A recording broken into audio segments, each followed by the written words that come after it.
السلام علیکم ورحمۃ اللہ وبرکاتہ.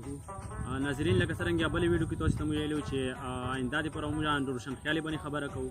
نن د موږ ویډیو ټاپک موضوع ده چې روشنخیالي انسان روشنخیاله څنګه جوړ شي. نو هغې دپاره څو خبرې دي، څو ټپس دي، هغه به اپناو کول دي موږ.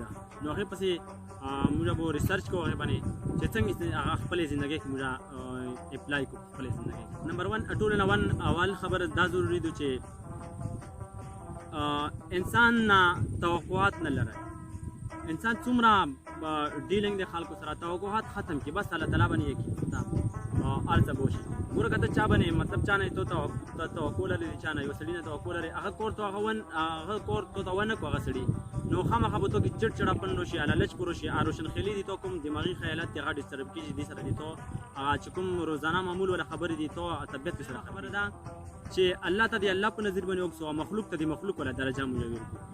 ګوره یو سړي پسې دومره نه کېدل چې هغه الله تعالی نه زیات هم هغه ومني چې بس څه کوي موته دا کوي، بغیر د ده نه دا کور چې کوم دا د مو نیمګړه ده، نیمګړه به پاتې شي. او د ټایم کې سړي ایمانیات هم کم شي، د ټایم کې سړي ته مین پریشاني دغه وخت ده. خبره ده چې هرې خبرې ته موږ د هغې نوعیت مطابق ترجیح ورکړو.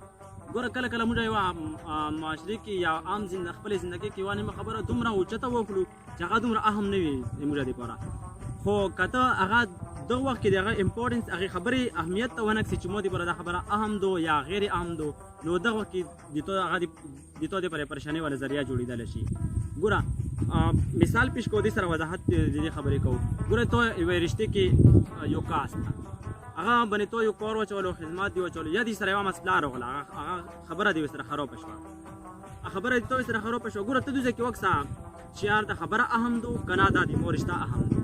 هرې خبرې ته بریک طور باندې چې ته خبرې ته وکسې هله به د تو روشنخیاله جوړېږي، د تو دغه خیالات چې کوم د دغو څپې به کېږي، ته به د ټینشن نه فري کېږي. بیا ګوره دوی ځای کې موږ خبرې ته وکړو، تو یاره سوچ مې وکړو، خپله سوچ نه پوښي، ملګري سره مشوره کړه، داسې داسې کیسه ده دواړه ته مخته کړه چې داسې وکړو. د ټایم کې ته بالکل الله تعالی حاضر وګڼه چې یاره دا خبره دو ځای کوم څه حساب سره به دا خبره حل شي، او حل یقیني زړه سره حل ولټوه د دې خبرې.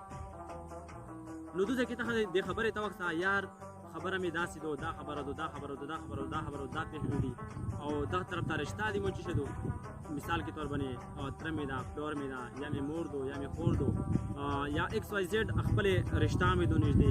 نو کومه خبره کوم شی اهم ده؟ که چې ته خبره اهم وه، یعنې ډېره سیریس خبره وه د تو زندګۍ والا وه، خو ټیک ته په خبرې ودره، او الله تعالی په دې ټایم کې تو ته انشاءالله فتح بیا در کوي، او چې کله ته په سچه باندې وي بالکل خپلې خبرې سره ته مفلس وي. او که چې ته خبره معمولي وه رشتې خاطر وکړه، بس هغه خبره چې کومه د رشته اپنه وکړه، خبره پرېږده، نو انشاءالله دې سره به څه وشي، د تو ټینشن فری به شي، بالکل ته به آزاد شي، او روشنخیاله انسان و دین بعد 2 مسلونه بعد کې به تو نه یو روشنخیاله انسان جوړېږي. والسلام. آینده دپاره به انشاءالله بلې موضوع تلاش کړو.